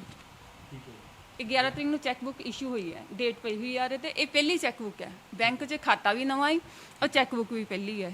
ਇਹ ਪੈਸੇ ਤੁਹਾਡੇ ਇਸੇ ਅਕਾਊਂਟ 'ਚ ਆਏ ਸੀ? ਹਾਂਜੀ, ਇਸੀ ਅਕਾਊਂਟ 'ਚ ਆਏ ਸੀਗੇ, ਇਸੀ ਅਕਾਊਂਟ ਇੱਕ ਮੈਡਮ ਜੀ ਤੁਹਾਡੇ ਦੇ ਵੱਡੇ ਇਲਜ਼ਾਮ ਇਹ ਵੀ ਲੱਗੇ ਨੇ ਕਿ ਤੁਸੀਂ 25 ਤੋਂ 30 ਲੱਖ ਦੀ ਮੰਗ ਕੀਤੀ ਉਹਨਾਂ ਦੇ ਕੋਲੋਂ। ਕਿਤੇ ਇਦਾਂ ਤਾਂ ਨਹੀਂਗਾ ਕਿ ਤੁਹਾਡਾ ਪਲਾਨ ਹੋਵੇ ਕਿ ਕਿਤੇ ਨਾ ਕਿਤੇ ਅਸੀਂ ਉਹਨਾਂ ਕੋਲੋਂ ਪੈਸੇ ਲੈਣੇ ਇਸ ਤਰ੍ਹਾਂ? ਜੀ ਬਿਲਕੁਲ 25 ਤੋਂ 30 ਲੱਖ ਦੀ। ਪਹਿਲਾਂ ਤਾਂ ਉਹਨਾਂ ਨੇ ਇਹ ਐਲੀਗੇਸ਼ਨ ਲਗਾਇਆ ਸੀ ਕਿ 7 ਤਰੀਕ ਜਦੋਂ ਭਾਰਤੀ ਸਾਡੇ ਆਫਿਸ ਆਈ ਸੀ ਤੇ ਉਹਨਾਂ ਦੇ ਹੱਥ ਵਿੱਚ PNB ਬੈਂਕ ਦੀ ਚੈੱਕ ਬੁੱਕ ਸੀ। ਇਹ ਮੈਂ ਪ੍ਰੂਫ ਕਰ ਰਹੀ ਹਾਂ ਕਿ ਇਹ 11 ਤਰੀਕ ਦੀ ਹੈ, ਇਸ਼ੂ ਹੀ 11 ਤਰੀਕ ਨੂੰ ਹੋਈ ਹੈ। ਦੂਸਰਾ ਮੈਂ ਇਹ ਵੀ ਕਹਿਣਾ ਚਾਹੁੰਦੀ ਹਾਂ ਕਿ ਇੱਕ ਪਾਸੇ ਅਗਰ ਆਪਾਂ ਕਿਸੇ ਨੂੰ, ਅਗਰ ਉਹਨਾਂ ਨੇ ਕਿਹਾ ਕਿ 5 ਲੱਖ ਰੁਪਏ ਉਹਨੇ ਇਟਲੀ ਜਾਣ ਲਈ ਲਿੱਤੇ ਸੀਗੇ, ਉਹ ਤੁਹਾਨੂੰ ਵੀ ਸਾਰਿਆਂ ਨੂੰ ਪਤਾ ਹੀ। ਆਪਾਂ ਕਹਿੰਦੇ ਆ ਕਿ ਫਾਈਨੈਂਸਰ ਨੂੰ ਖਾਸ ਕਰਕੇ ਪਤਾ ਹੁੰਦਾ ਕਿ ਇੰਟਰਨੈਸ਼ਨਲ ਫਲਾਈਟਸ ਹਲੇ ਬੰਦ ਹੈ ਬਿਲਕੁਲ। ਤੇ ਦੂਸਰੀ ਗੱਲ ਇਹ ਹੈ ਕਿ ਅਸੀਂ ਅਗਰ ਬਾਹਰ ਜਾਵਾਂਗੇ ਤੇ ਅਸੀਂ ਜੋਬ ਬੇਸ ਤੇ ਤਾਂ ਜਾ ਨਹੀਂ ਸਕਦੇ, ਅਸੀਂ ਸਿੰਗਿੰਗ ਬੇਸ ਤੇ ਹੀ ਜਾਵਾਂਗੇ ਤੇ ਜਾਗਰਣ ਵਗੈਰਾ ਤਾਂ ਤੁਹਾਨੂੰ ਪਤਾ ਟੋਟਲੀ ਹੀ ਉੱਥੇ ਬੰਦ ਹੈ। ਤੇ ਉਹਨਾਂ ਨੇ 5 ਲੱਖ ਰੁਪਏ ਅਗਰ ਅਸੀਂ ਇਟਲੀ ਜਾਣ ਲਈ ਉਹਨਾਂ ਨੇ ਆਪਣੇ ਅਕਾਊਂਟ 'ਚ ਟ੍ਰਾਂਸਫਰ ਕਰਵਾਏ ਸੀਗੇ। ਤੇ ਇਹ ਸਾਰਿਆਂ ਨੂੰ ਪਤਾ ਹੋਣਾ ਕਿ ਜਦੋਂ ਆਪਾਂ ਬਾਹਰ ਜਾਣ ਲਈ ਪੈਸੇ ਟ੍ਰਾਂਸਫਰ ਕਰਵਾਉਂਦੇ ਬੈਂਕ ਦੇ ਵਿੱਚ ਤੇ ਉਹ ਘੱਟੋ ਘੱਟ ਨਹੀਂ ਤਾਂ 15 ਦਿਨ ਜਾਂ 1 ਮਹੀਨਾ ਉਹਦੇ ਵਿੱਚ ਰਹਿੰਦੇ ਆ।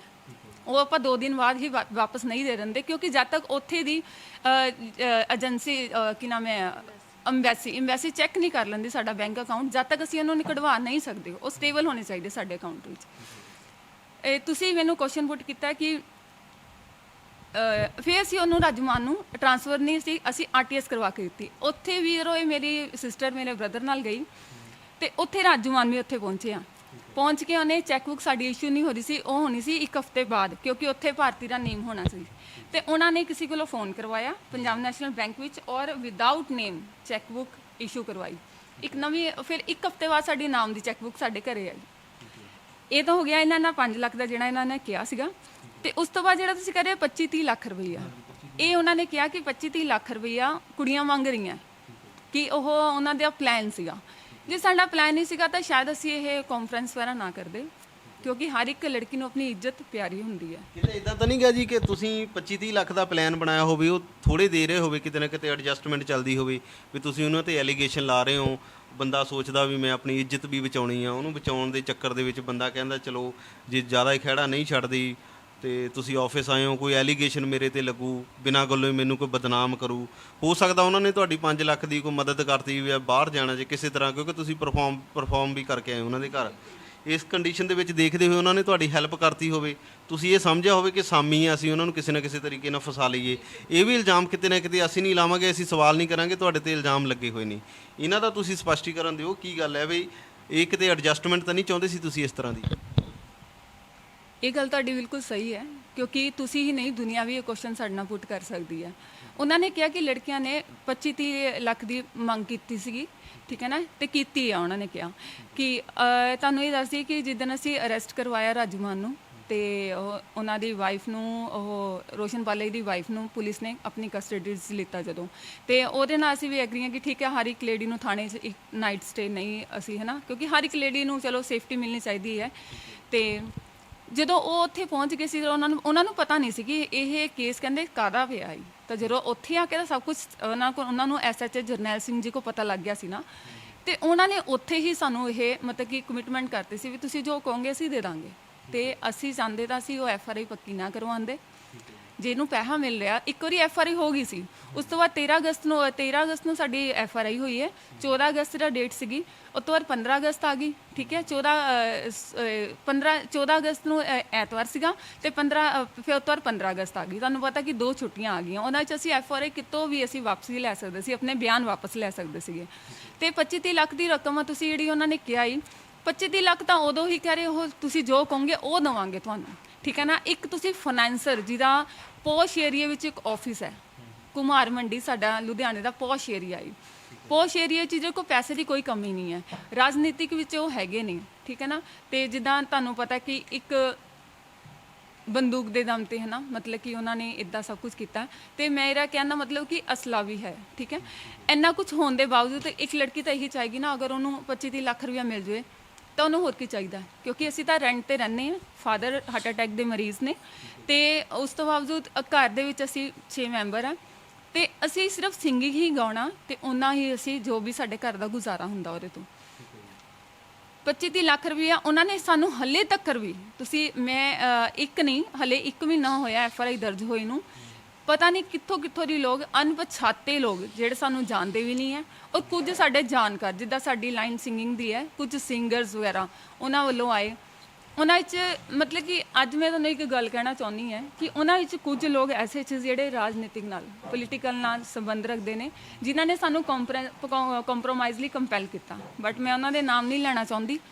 ਤੇ ਬਟ ਮੈਨੂੰ ਲੱਗਦਾ ਕਿ ਜਿੱਦਾਂ ਦਾ ਇਹ ਹੋ ਰਿਹਾ ਕਿ ਸ਼ਾਇਦ ਨੈਕਸਟ ਟਾਈਮ ਕੋਈ ਐਸਾ ਸਟੈਪ ਨਾ ਉੱਠੇ ਕਿ ਜਿਹੜਾ ਮੈਂ ਉਹਨਾਂ ਦੇ ਨਾਮ ਲਵਾਂ, ਪਰ ਮੈਂ ਹਲੇ ਉਹਨਾਂ ਦੇ ਨਾਮ ਨਹੀਂ ਲੈਣਾ ਚਾਹੁੰਦੀ। ਮੈਂ ਤੁਹਾਨੂੰ ਇੱਕ ਸਵਾਲ ਕਰਦਾ ਕਿ ਮੈਡਮ ਨੇ, ਤੁਹਾਡੀ ਸਿਸਟਰ ਨੇ ਤੁਹਾਨੂੰ ਕਿੰਨੀ ਤਰੀਕ ਨੂੰ ਇਨਫੋਰਮ ਕਰਤਾ ਸੀਗਾ ਕਿ ਮੇਰੇ ਨਾਲ ਜ਼ਬਰ ਜਨਾਹ ਹੋਇਆ?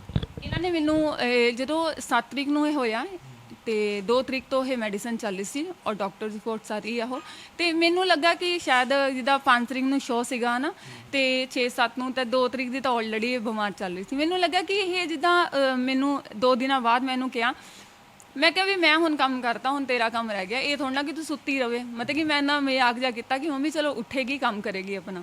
ਮੈਂ ਕਿਹਾ ਇਹ ਥੋੜਾ ਨਾ ਕਿ ਤੂੰ ਹੁਣ ਸੁੱਤੀ ਰਵੇ। ਮੈਨੂੰ ਇਹ ਡਾਂਟਿਆ ਇਹਨੂੰ ਮੈਂ 10 ਤਰੀਕ ਨੂੰ ਸਵੇਰੇ। ਮੈਂ ਕਿਹਾ ਮੈਂ ਨਹੀਂ ਹੁਣ ਕਰਨਾ, ਮੈਂ ਆਪਣੇ ਕੰਮ ਕਰਤੇ, ਹੁਣ ਆਪਣੇ ਕੰਮ ਉੱਠ ਕੇ ਕਰੋ, ਉੱਠੋ ਤੇ ਰੋਟੀ ਖਾਓ। ਮੈਂ ਇੱਦਾਂ ਕਿਹਾ ਵੀ ਚਲੋ ਬਹਾਨੇ ਸਿਰ ਉੱਠੇਗੀ, ਸਰੀਰ ਥੋੜਾ ਸਹੀ ਹੋਏਗਾ, ਘੁੰਮੇਗੀ ਫਿਰੇਗੀ। ਤੇ ਇਹਨੇ ਜਦੋਂ ਉੱਠੀ ਤਾਂ ਇਹਨੇ ਕਿਹਾ ਵੀ ਦੀਦੀ ਮੈਂ ਤੁਹਾਡੇ ਨਾਲ ਕੋਈ ਗੱਲ ਕਰਨੀ ਹੈ। ਤੇ ਮੈਨੂੰ ਲੱਗਾ ਕਿ ਕੋਈ ਮੈਟਰ ਲੱਗਦਾ, ਮੈਨੂੰ ਇਹ ਸੀਰੀਅਸ ਹੀ ਹੋਈ ਹੈ। ਤਾਂ ਮੈਂ ਉਹੀ ਹੱਸੀ ਮਜ਼ਾਕ ਨਾਲ ਪੁੱਛਿਆ, ਮੈਂ ਕਿਹਾ ਕੀ ਹੋਇਆ ਤੈਨੂੰ? ਮੈਂ ਦੇਖੋ ਜਿੱਦਾਂ ਕੋਵਿਡ ਦਾ ਟਾਈਮ ਚੱਲ ਰਿਹਾ ਸੀ ਨਾ, ਮੈਂ ਕਿਹਾ ਤੈਨੂੰ ਲੱਗਾ ਕਿ ਬੁਖਾਰ ਹੈ ਕਿ ਤੈਨੂੰ ਕੋਵਿਡ ਹੋ ਗਿਆ ਹੈ? ਵੀ ਮੈਂ ਕਿਹਾ ਜੇ ਕੋਵਿਡ ਹੋ ਵੀ ਗਿਆ, ਅਸੀਂ ਹਲੇ ਮਤਲਬ ਕਿ ਤੂੰ ਘਰੇ ਹੈ, ਅਸੀਂ ਕਿਹੜਾ ਤੈਨੂੰ ਹਸਪੀਟਲ ਭੇਜਦਾ ਵੀ ਜਾ ਤੈਨੂੰ ਕਹਿ ਦਿੱਤਾ ਕਿ ਤੈਨੂੰ ਕੋਵਿਡ ਹੈ, ਤੂੰ ਲੱਗ ਰਿਹਾ, ਵੀ ਤੇਰੀ ਕੇਅਰ ਕਰ ਰਹੇ ਅਸੀਂ ਪੂਰੀ ਤਰ੍ਹਾਂ ਦਾ। ਤਾਂ ਇਹਨੇ ਕਿਹਾ ਮੈਨੂੰ, ਕਹਿੰਦੀ ਨਹੀਂ ਕੋਵਿਡ ਦੀ ਗੱਲ ਨਹੀਂ ਹੈ, ਕਹਿੰਦੀ ਮੈਨੂੰ ਬੁਖਾਰ ਦੀ ਨਹੀਂ, ਮੈਂ ਤੁਹਾਨੂੰ ਕੁਝ ਹੋਰ ਦੱਸਣਾ ਚਾਹੁੰਦੀ ਹਾਂ। ਤੇ ਕਹਿੰਦੀ ਵੀ ਤੁਸੀਂ ਦਰਵਾਜ਼ਾ ਬੰਦ ਕਰੋ, ਮੈਂ ਤੁਹਾਡੇ ਨਾਲ ਹੀ ਗੱਲ ਕਰਨਾ ਚਾਹੁੰਦੀ ਹਾਂ। ਮੈਂ ਦਰਵਾਜ਼ਾ ਬੰਦ ਕੀਤਾ, ਮੈਂ ਕਿਹਾ ਹਾਂਜੀ। ਇਹ ਮੇਰੇ ਗਲੇ ਲੱਗੀ ਤਾਂ ਬਹੁਤ ਰੋਣ ਲੱਗ ਗਈ। ਜਦੋਂ ਇਹ ਰੋਣ ਲੱਗ ਗਈ ਤਾਂ ਮੈਨੂੰ ਪੁੱਛਿਆ, ਮੈਂ ਕਿ ਕੀ ਦੱਸ ਹੁਣ ਮੈਨੂੰ। ਜਦੋਂ ਇਹਨੇ ਆਪਣੀ ਆਪ ਬੀਤੀ ਮੈਨੂੰ ਸੁਣਾਈ ਕਿ ਰਾਜੂ ਮਾਨ ਇੱਦਾਂ ਤਾਂ ਮੈਨੂੰ ਲੈ ਕੇ ਗਿਆ ਔਰ ਉਹਨੇ ਰੋਸ਼ਨ ਪਾਲੇ को ਇੱਦਾਂ ਛੱਡ ਕੇ, ਰੋਸ਼ਨ ਪਾਲੇ ਨੇ ਇੱਕ ਬੰਦੂਕ ਦੇ ਨੋਕ ਤੇ ਮੇਰੇ ਨਾਲ ਇੱਦਾਂ ਕੀਤਾ। ਤੇ ਮੈਂ ਵੀ ਸ਼ੌਕਡ ਹੋ ਗਈ ਇੱਕ ਵਾਰੀ ਕਿ ਜਿਸ ਘਰ ਦੀ ਗੁੜੀਆ, ਉਸ ਘਰ ਦੀ ਗੁੜੀਆ ਨਾਲ ਅੱਜ ਇਹ ਹੋ ਗਿਆ ਜਿਹਨੂੰ ਅਸੀਂ ਗੁੜੀਆ ਗੁੜੀਆ ਆਖਦੇ ਸੀਗੇ। ਤੇ ਇਹ ਗੱਲ ਸਿਰੋਂ ਸੋਚੀ, ਸਭ ਤੋਂ ਪਹਿਲਾਂ ਧਿਆਨ ਗਿਆ ਮਾਂ ਪਿਓ ਵੱਲ, ਕਿਉਂਕਿ ਮਾਂ ਪਿਓ ਸਾਡੀ ਘਰ ਦੀ ਇੱਜ਼ਤ ਹੈ, ਅਸੀਂ ਉਹਨਾਂ ਦੀ ਇੱਜ਼ਤ ਹੈ ਅਸੀਂ। ਤੇ ਜਦੋਂ ਮੈਂ ਉਹਨਾਂ ਦਾ ਇਹ ਸੁਣਿਆ ਤਾਂ ਮੈਨੂੰ ਲੱਗਾ ਨਹੀਂ ਕਿ ਮੈਂ ਆਪਣੇ ਪੇਰੈਂਟਸ ਨਾਲ ਗੱਲ ਕਰਾਂ। ਮੈਂ ਕਿਹਾ ਜੇ ਮੈਂ ਕਿਹਾ ਸਾਡੇ ਸਿਰ ਦਾ ਸਾਈਂ ਹੈ ਸਾਡਾ ਪਿਓ, ਸਾਡੇ ਪਿਤਾ ਦੇ ਨਾਮ ਤੋਂ ਹੀ ਅਸੀਂ ਇਹ ਨਾਮ ਕਮਾਇਆ, ਅਸੀਂ ਦੁਨੀਆ ਵਿੱਚ ਨਿਕਲੀਆਂ। ਅਗਰ ਸਾਡੇ ਪਿਤਾ ਜੀ ਨੇ ਸਾਡਾ ਹੱਥ ਪਕੜ ਕੇ ਸਾਨੂੰ ਇਸ ਜੱਗ ਵਿੱਚ ਨਾ ਨਿਕਾਲਿਆ ਹੁੰਦਾ ਤੇ ਸ਼ਾਇਦ ਅਸੀਂ ਅੱਜ ਆਪਣੇ ਪੈਰਾਂ ਤੇ ਸਟੈਂਡ ਨਾ ਹੁੰਦੀਆਂ। ਤੇ ਫਾਦਰ ਸਾਹਿਬ ਨੂੰ ਨਹੀਂ ਦੱਸਿਆ। ਮੈਂ ਵੀ 1-2 ਦਿਨ ਸੋਚਦੀ ਰਹੀ ਕਿ ਮੈਂ ਕੀ ਕਰਾਂ। ਮੈਨੂੰ ਕਿਹਾ, ਉਸੇ ਦਿਨ ਕਿਹਾ ਪਹਿਲਾਂ ਇਹਨੂੰ ਕਿ ਆਪਾਂ FRI ਕਰਵਾਉਂਦੇ ਹਾਂ, ਆਪਾਂ ਸਟੈਪ ਚੁੱਕਦੇ ਹਾਂ। ਕਹਿੰਦੀ ਕਿ ਨਹੀਂ, ਸਾਡਾ ਇੱਕ ਨਾਮ ਵੱਜਦਾ ਹੈ, ਇੱਕ ਸੂਫੀ ਸਿੰਗਰ ਜਿਹੜੀ, ਜਦੋਂ ਨਾਮ ਦੀ ਗੱਲ ਆਈ ਤਾਂ ਮੈਂ ਵੀ ਚੁੱਪ ਕਰ ਗਈ ਕਿ ਆਰਟਿਸਟ ਹੈ। ਅਸੀਂ ਨਹੀਂ, ਦੁਨੀਆ 'ਚ ਬਹੁਤ ਜ਼ਿਆਦਾ ਮਜ਼ਾਕ ਉਡੇਗਾ ਸ਼ਾਇਦ, ਤੁਹਾਨੂੰ ਪਤਾ ਕਿ ਕੁਝ ਸੁਣਨ ਵਾਲੇ, ਕੁਝ ਮਜ਼ਾਕ ਉਡਾਉਣ ਵਾਲੇ ਵੀ ਹੈ। ਤੇ ਜਦੋਂ ਅਸੀਂ ਉਹ ਗੱਲਾਂ ਸੋਚੀਆਂ ਤਾਂ ਫਿਰ ਮੇਰੇ ਇੱਕ ਬ੍ਰਦਰ ਸੀਗੇ ਪ੍ਰੈਸ ਰਿਪੋਰਟਰ, ਮੈਂ ਉਹਨਾਂ ਨੂੰ ਬੁਲਾਇਆ ਤਾਂ ਉਹਨਾਂ ਨਾਲ ਬੁਲਾ ਕੇ ਗੱਲ ਕੀਤੀ ਕਿ ਇੱਦਾਂ ਮੇਰੀ ਭੈਣ ਨਾਲ ਇੱਦਾਂ ਹੋ ਗਿਆ। ਤੇ ਮੈਂ ਉਹਨਾਂ ਦੀ ਸਭ ਪਹਿਲਾਂ ਪ੍ਰੈਸ ਜਿਹੜੀ ਉਹਨਾਂ ਦੀ ਹੈਗੀ ਹੈ UJ, ਤੇ ਉਹਨਾਂ ਨੂੰ ਮੈਂ ਇੱਕ ਲੈਟਰ ਲਿਖ ਕੇ ਦਿੱਤਾ ਟਾਈਪਿੰਗ ਕਰਵਾ ਕੇ। ਮੈਂ ਇਹਦੇ ਵਿੱਚ ਮੰਮੀ ਡੈਡੀ ਨੂੰ ਨਹੀਂ ਦੱਸਿਆ।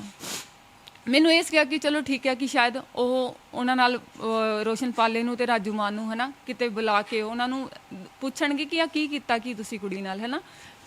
ਤੇ ਉਹਨਾਂ ਨੇ ਮੈਨੂੰ ਦੱਸਿਆ ਕਿ ਨਹੀਂ ਵੀ ਇੱਦਾਂ ਨਹੀਂ ਹੁੰਦਾ, ਵੀ ਤੁਹਾਨੂੰ FRI ਦਰਜ ਕਰਵਾਉਣੀ ਪੈਣੀ ਹੈ। ਮੇਰਾ ਭਰਾ ਮੇਰੇ ਨਾਲ ਗਿਆ ਉੱਥੇ, FRI ਦਰਜ ਕਰਵਾਈ। FRI ਦਰਜ ਕਰਾਉਂਦੇ ਸਾਰੀ ਅਸੀਂ ਰਾਜੂ ਮਾਨ ਨੂੰ ਜੋ ਹੈ ਅਰੈਸਟ ਕਰ ਲਿਆ ਉਹਦੇ ਘਰੇ।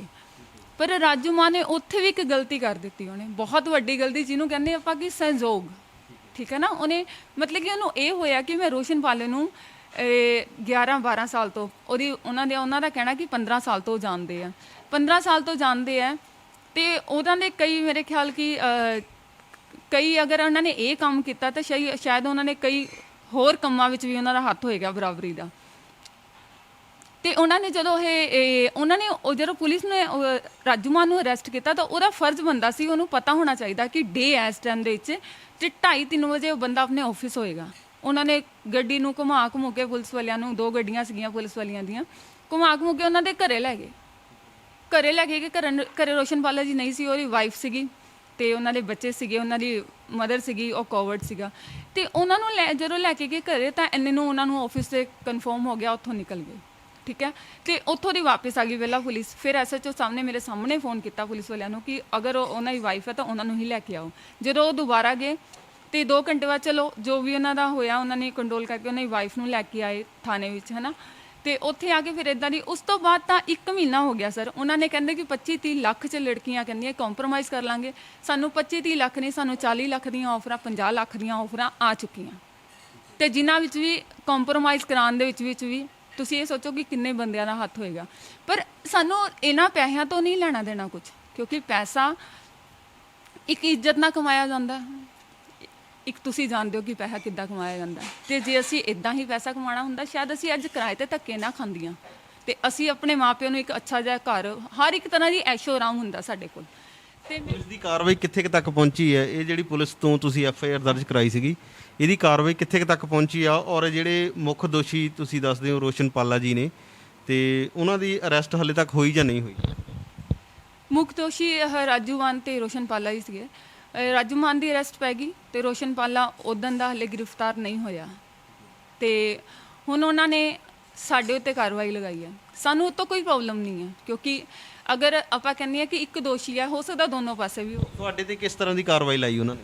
ਉਹਨਾਂ ਨੇ ਲਗਾਈ ਹੈ ਜਦੋਂ ਇਹ ਉੱਥੋਂ ਦੀ, ਜਦੋਂ ਉਹਨਾਂ ਨੇ ਇਹ ਬੰਦੂਕ ਦੀ ਨੋਕ ਤੇ ਉਹਨਾਂ ਨੇ ਇੱਦਾਂ ਕੁਝ ਕੀਤਾ ਤੇ ਉਹਨਾਂ ਨੇ ਕਿਹਾ ਕਿ ਉਦੋਂ ਰਾਜੂ ਮਾਨ ਜੀ ਨੇ ਤੁਹਾਡੇ ਗਰੁੱਪ ਨੂੰ ਪੇਮੈਂਟ ਕਰਤੀ ਸੀਗੀ।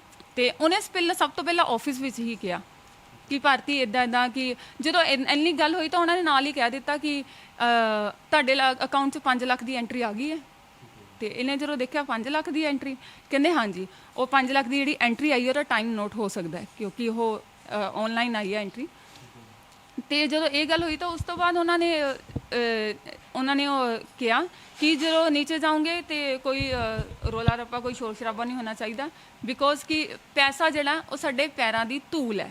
ਇਹ ਉਸ ਬੰਦੇ ਦੇ ਆਪਣੀ ਜ਼ੁਬਾਨ ਸੀਗੀ, ਰੋਸ਼ਨਪਾਲੇ ਦੀ। ਇਹ ਰੋਸ਼ਨਪਾਲਾ ਜੀ ਨੇ ਇੰਨੀ ਗੱਲ ਕਦੋਂ ਕਹੀ? ਇਹ 7 ਤਰੀਕ ਨੂੰ ਹੀ ਜਦੋਂ ਇਹ ਨੀਚੇ ਉਤਰੇ, ਪੈਸਾ ਸਾਡੇ ਪੈਰਾਂ ਦੀ ਧੂਲ ਹੈ ਤੇ ਬੰਦਾ ਕੋਈ ਮਾਰਨਾ ਜਾਂ ਇਹ ਸਾਡੇ ਲਈ ਆਮ ਗੱਲਾਂ ਹੈ। ਤੇ ਨੀਚੇ ਤੁਹਾਨੂੰ ਲੜਕੀ ਨੀਚੇ ਬੈਠੀ ਹੋਈ ਹੈ, ਉਹ 2000 ਦੋਗੀ ਪਕੜ ਲੈਣਾ। ਤੇ ਜਦੋਂ ਭਾਰਤੀ ਨੇ ਕਿਹਾ ਕਿ ਨਹੀਂ ਸਾਨੂੰ ਕੁਝ ਨਹੀਂ ਚਾਹੀਦਾ, ਸਾਨੂੰ ਪੈਸਾ ਵੀ ਕੁਝ ਨਹੀਂ ਚਾਹੀਦਾ, ਤਾਂ ਉਹਨਾਂ ਨੇ ਕਿਹਾ ਕਿ ਜੋ ਕਹਿ ਰਹੇ ਆ ਉਹ ਚੁੱਪ ਕਰਕੇ ਸੁਣ ਕੇ ਜਾਓ। ਉਸ ਤੋਂ ਬਾਅਦ ਮੈਂ ਰਾਜੂ ਮਾਨ ਨੂੰ ਕਹਾਂਗਾ ਜੋ ਕਹਿਣਾ। ਉਹ ਆ ਗਏ। ਤੁਹਾਨੂੰ ਮੈਂ ਇਹ ਵੀ ਦਿਖਾ ਰਹੀ, ਸਬੂਤ ਪ੍ਰੂਫ ਕਰ ਦਿੰਦੀ ਹੈ, ਕਿਉਂਕਿ ਤੁਹਾਨੂੰ ਮੈਂ ਇੱਕ ਗੱਲ ਕਹੀ ਸੀਗੀ ਕਿ ਇਹਨਾਂ ਵਾਸਤੇ ਇਹ ਮੌਤਾਂ ਇਹਨਾਂ ਵਾਸਤੇ ਕੁਝ ਨਹੀਂ ਹੈ, ਕਿਉਂਕਿ ਇੱਕ ਬੰਦੇ ਦੇ ਸੀਨੇ ਵਿੱਚ ਜਿਹੜਾ ਦਿਲ ਹੁੰਦਾ ਹੈ, ਜਿਹੜੀ ਸਾਡੀ ਐਫਆਰਆਈ ਹੈ ਉਹ 13 ਤਰੀਕ ਦੀ ਹੈ, ਉਸ ਦੇ ਬਾਵਜੂਦ ਇਹਨਾਂ ਦੇ ਉੱਪਰ ਰੋਸ਼ਨਪਾਲੇ ਉੱਤੇ 3 ਪਰਚੇ ਦਰਜ ਹੈ। ਪਹਿਲਾਂ ਤੋਂ 3 ਪਰਚੇ ਦਰਜ ਨੇ? ਹਾਂਜੀ, ਪਹਿਲਾਂ ਤੋਂ। ਤਾਂ ਜਦੋਂ ਕਈਆਂ ਨੂੰ ਤੁਹਾਨੂੰ ਪਤਾ ਕਿ ਲੋਕਾਂ ਨੂੰ ਜਦੋਂ ਪਤਾ ਲੱਗਦਾ ਹੈ ਪਹਿਲਾਂ ਤਾਂ ਕਿ ਇਹ ਰੋਸ਼ਨਪਾਲੇ ਉੱਤੇ ਇੱਕ ਹੋਰ ਪਰਚਾ ਦਰਜ ਹੋ ਗਿਆ ਹੋਇਆ, ਤੇ ਉਹਨਾਂ ਨੇ ਸਾਨੂੰ ਲੱਭਣ ਦੀ ਕੋਸ਼ਿਸ਼ ਕੀਤੀ। ਜਿਹੜੇ ਲੋਕਾਂ ਦੇ ਪਰਚੇ ਸੀ ਉਹਨਾਂ ਨੇ ਸਾਨੂੰ ਲੱਭਣ ਦੀ ਕੋਸ਼ਿਸ਼ ਕੀਤੀ।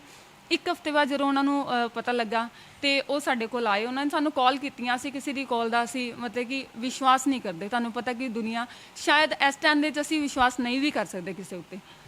ਤੇ ਜਦੋਂ 2-3 ਦਿਨ ਬਾਅਦ ਕਾਲ ਆਉਂਦੀ ਰਹੀ ਉਹਨਾਂ ਦੀ, ਤਾਂ ਮੈਂ ਵੀਰ ਜੀ ਨੂੰ ਕਿਹਾ ਕਿ ਹਾਂਜੀ ਵੀਰ ਜੀ ਦੱਸੋ ਕੰਮ ਕੀ ਹੈ। ਤਾਂ ਉਹਨਾਂ ਨੇ ਕਿਹਾ ਕਿ ਸਾਨੂੰ ਪਤਾ ਲੱਗਾ ਕਿ ਇੱਦਾਂ ਇਹ ਤੁਸੀਂ ਪਰਚਾ ਜਿਹੜਾ ਕਰਵਾਇਆ ਹੀ ਰੋਸ਼ਨਪਾਲੇ ਉੱਤੇ, ਤੇ ਤੁਹਾਡੇ ਨਾਲ ਅਸੀਂ ਜਿਹੜੀਆਂ ਸਾਡੇ ਕੋਲ ਐਫਆਰਆਈਆਂ ਅਸੀਂ ਹੋਰ ਵੀ ਦੇਣਾ ਚਾਹੁੰਦੇ ਹਾਂ ਕਿ ਉਹਨਾਂ ਉੱਤੇ ਉਹ ਪਹਿਲਾਂ ਵੀ ਇੱਦਾਂ ਦੀ ਹੀ, ਉਹ ਕ੍ਰਿਮੀਨਲ ਫੈਮਿਲੀ ਹੈ, ਮੀਨਸ ਕਿ ਕਹਿ ਸਕਦੇ ਹਾਂ ਉਹ ਕ੍ਰਿਮੀਨਲ ਬੰਦਾ ਹੀ। ਉਹਦੇ ਉੱਤੇ ਹੈਬੋਵਾਲ ਦਾ ਐਫਆਈਆਰ 285, ਇਹ ਪਹਿਲਾਂ ਕਤਲ ਦੀ ਹੈ, ਠੀਕ ਹੈ। ਉਸ ਤੋਂ ਬਾਅਦ ਦੂਸਰੀ ਹੈ, ਇਹ ਡਿਵੀਜ਼ਨ ਨੰਬਰ 4 ਦੀ ਹੈ, ਤੇ ਇਹ ਐਫਆਰਆਈ ਨੰਬਰ 93, ਤੇ ਇੱਥੇ ਸੈਕਸ਼ਨ ਹੈਗਾ 306/34। ਇਹ ਹੈਗੀ ਹੈ ਸਰਾਭਾ ਨਗਰ ਦੀ, ਠੀਕ ਹੈ। ਇਹ ਹੈਗੀ 2014 ਦੀ। ਇਹ 3 ਐਫਆਰਆਈਆਂ ਜਿਹੜੀਆਂ ਪਹਿਲੀਆਂ ਆਈਆਂ ਉਹਨਾਂ ਦੇ ਉੱਤੇ ਕਤਲ ਦੇ। ਤੇ ਮੈਂ ਇਹ ਐਫਆਰਆਈਆਂ, ਮੇਰਾ ਕੇਸ ਪਹਿਲਾਂ ਡਿਵੀਜ਼ਨ ਨੰਬਰ 8 ਵਿੱਚ ਐਸਐਚਓ ਜਰਨੈਲ ਸਿੰਘ ਜੀ ਕੋਲ, ਉਸ ਤੋਂ ਬਾਅਦ ਮੈਂ ਏਸੀਪੀ ਸਾਹਿਬ ਕੋ ਗਈ, ਉਸ ਤੋਂ ਬਾਅਦ ਮੈਂ ਐਸਪੀ ਸਾਹਿਬ ਸੁਮੀਰ ਵਰਮਾ ਜੀ ਕੋ ਗਈ, ਤੇ ਹੁਣ ਸੁਮੀਰ ਵਰਮਾ ਜੀ ਕੋ ਜਿਹੜੀ ਉਹਨਾਂ ਨੇ ਸਾਡੇ ਉੱਤੇ ਕਾਰਵਾਈ ਲਗਾਈ ਆ ਉਹ ਚਲੀ ਗਈ ਹੈ ਆਈਪੀਐਸ ਆਫੀਸਰ, ਤੇ ਉਹਨਾਂ ਕੋਲ ਹੈ। ਤੇ ਮੈਂ ਮਤਲਬ ਕਿ ਕਾਨੂੰਨ ਨਾਲ ਜਿਹੜੇ ਆਈਪੀਐਸ ਮੈਮ ਹੈ ਮੇਰੇ, ਉਹ ਏਡੀਸੀਪੀ ਅਸ਼ਵਨੀ ਕਤਿਆਲ ਜੀ, ਤੇ ਉਹਨਾਂ ਨੇ ਸਾਨੂੰ ਬੁਲਾਇਆ, ਸਾਡੇ ਬਿਆਨ ਲਿੱਤੇ ਉਹਨਾਂ ਨੇ। ਮੈਂ ਉਹਨਾਂ ਅੱਗੇ ਵੀ ਹੱਥ ਜੋੜ ਕੇ ਗੁਜ਼ਾਰਿਸ਼ ਕੀਤੀ ਕਿ ਮੈਮ ਸਾਨੂੰ ਇਨਸਾਫ ਦਿਲਾਇਆ ਜਾਵੇ, ਕਿਉਂਕਿ ਸਾਨੂੰ ਪੈਸਾ ਨਹੀਂ ਚਾਹੀਦਾ, ਸਾਨੂੰ ਉਸ ਬੰਦੇ ਨੂੰ ਦੇਣੀ ਅਸੀਂ ਸਜ਼ਾ ਹੀ ਤਾਂ ਕਰਕੇ। ਤੇ ਉਹਨਾਂ ਨੂੰ ਵੀ ਮੈਂ ਐਫਆਰਆਈ ਕਾਪੀਆਂ ਦਿੱਤੀਆਂ ਉਹਨਾਂ ਨੂੰ। ਤੇ ਮੈਂ ਹੁਣ ਤੁਹਾਡੇ ਨਾਲ ਡਰਦੀ ਹੋਈ ਇੱਕ ਗੱਲ ਕਰਨਾ ਚਾਹੁੰਦੀ ਹਾਂ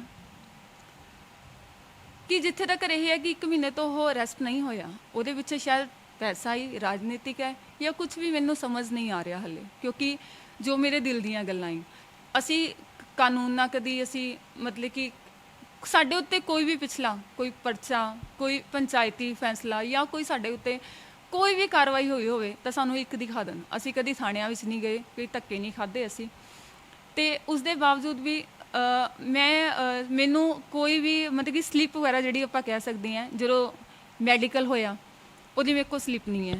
ਤੇ ਮੈਂ ਕਿਤੇ ਨਾ ਕਿਤੇ ਇਹ ਚਾਹੁੰਦੀ ਕਾਨੂੰਨ ਕੋਲ ਜਲਦੀ ਤੋਂ ਜਲਦੀ ਅਗਰ ਅਰੈਸਟ ਕਰਦੇ ਆਉਣ ਤਾਂ ਮੈਂ ਉਹਨਾਂ ਦੀ ਬਹੁਤ ਧੰਨਵਾਦੀ ਹੋਵਾਂਗੀ ਸਰਕਾਰ ਦੀ। ਅਸੀਂ ਪ੍ਰਸ਼ਾਸਨ ਕੋਲੋਂ ਇੱਕ ਤਾਂ ਪੁਲਿਸ ਕਸਟਡੀ ਮੰਗਦੇ ਹਾਂ, ਕਿਉਂਕਿ ਸਾਨੂੰ ਰੋਜ਼ ਦੀਆਂ ਜਿਹੜੀਆਂ ਧਮਕੀਆਂ ਆਉਂਦੀਆਂ, ਜਦੋਂ ਕਾਲਸ ਆਉਂਦੀ ਹੈ ਕੰਪਰੋਮਾਈਜ਼ ਲਈ, ਜਦੋਂ ਅਣਪਛਾਤੇ ਲੋਕ ਕਈ ਵਾਰੀ ਘਰਾਂ ਦੇ ਕੋਲ ਫਿਰਦੇ ਜਦੋਂ, ਤੇ ਅਸੀਂ ਤਾਂ ਬਾਹਰ ਵੀ ਨਹੀਂ ਨਿਕਲ ਸਕਦੇ। ਤੇ ਇਸ ਦੇ ਨਾਲ ਜਦੋਂ ਅਸੀਂ ਕਿਸੇ ਦੇ ਜਦੋਂ ਸਾਨੂੰ ਸਾਡੇ ਰਿਗਾਰਡਿੰਗ ਸਾਡੀ ਲਾਈਨ ਵਿੱਚ ਸਾਨੂੰ ਬਹੁਤ ਸਾਰੇ ਲੋਕ ਜਾਂਦੇ, ਜਦੋਂ ਉਹਨਾਂ ਹੱਥ ਸਾਨੂੰ ਸੁਣੇ ਆਉਂਦੇ ਕੰਪਰੋਮਾਈਜ਼ ਦੇ, ਤੇ ਅਸੀਂ ਡਰ ਜਾਂਦੇ ਹਾਂ ਕਿ ਅਗਰ ਇਹ ਲੋਕਾਂ ਦੇ ਮੈਸੇਜ ਆ ਸਕਦੇ ਸਾਨੂੰ ਜਾਂ ਕੰਪਰੋਮਾਈਜ਼ ਲਈ ਸਾਨੂੰ ਕਰ ਸਕਦੇ, ਤਾਂ ਕੱਲ੍ਹ ਨੂੰ ਕੁਝ ਵੀ ਕਰ ਸਕਦੇ ਨੇ, ਸਾਡੇ ਉੱਤੇ ਕੋਈ ਹਮਲਾ ਵੀ ਕਰਵਾ ਸਕਦੇ ਨੇ। ਕਿਉਂਕਿ ਅਸੀਂ ਅਗਰ ਐਕਟਿਵਾ 'ਤੇ ਕਿਤੇ ਜਾ ਰਹੇ ਹਾਂ, ਆ ਰਹੇ ਹਾਂ, ਜਾਂ ਮੇਰਾ ਬ੍ਰਦਰ ਜਾ ਰਿਹਾ ਜੋਬ 'ਤੇ, ਅਗਰ ਇਨ ਬਿਟਵੀਨ ਇਹ ਦਿਨਾਂ ਵਿੱਚ ਸਾਨੂੰ ਕੁਝ ਵੀ ਹੋ ਜਾਂਦਾ ਹੈ ਜਾਂ ਮੇਰੇ ਪਰਿਵਾਰ 'ਤੇ ਕੋਈ ਵੀ ਦੁਰਘਟਨਾ ਆ ਜਾਂਦੀ ਹੈ, ਤਾਂ ਮੈਂ ਪ੍ਰਸ਼ਾਸਨ ਨੂੰ ਇੱਕੋ ਹੀ ਗੱਲ ਕਹਾਂਗੀ ਕਿ ਉਹਦੇ ਜ਼ਿੰਮੇਵਾਰ ਸਿਰਫ ਰੋਸ਼ਨ ਪਾਲਾ ਹੋਏਗਾ ਜਾਂ ਰਾਜੂ ਮਾਨ, ਕਿਉਂਕਿ ਅਗਰ ਮੇਰੀ ਫੈਮਿਲੀ ਨੂੰ ਕੋਈ ਵੀ ਪੁਲਿਸ ਕਸਟਡੀ ਨਹੀਂ ਦਿੱਤੀ ਜਾਂਦੀ, ਠੀਕ ਹੈ ਨਾ, ਸਾਨੂੰ ਕੋਈ ਸਪੋਰਟ ਨਹੀਂ ਕੀਤੀ ਜਾਂਦੀ ਉਹਦੇ ਵੱਲੋਂ, ਤੇ ਮੇਰੀ ਫੈਮਿਲੀ ਉੱਤੇ ਮੈਨੂੰ ਹਰ ਤਰ੍ਹਾਂ ਦਾ ਖਤਰਾ ਹੀ ਕਿ ਕੁਝ ਨਾ ਕੁਝ ਜਾਂ ਕੋਈ ਨਾ ਕੋਈ ਹਮਲਾ ਅਗਰ ਮੇਰੇ ਪਰਿਵਾਰ 'ਤੇ ਹੋ ਜਾਵੇ ਤਾਂ ਮੈਂ ਇਹਨਾਂ ਨੂੰ ਹੀ ਉਹਨਾਂ ਦਾ ਦੋਸ਼ੀ ਕਰਾਰ ਦੇਵਾਂਗੀ।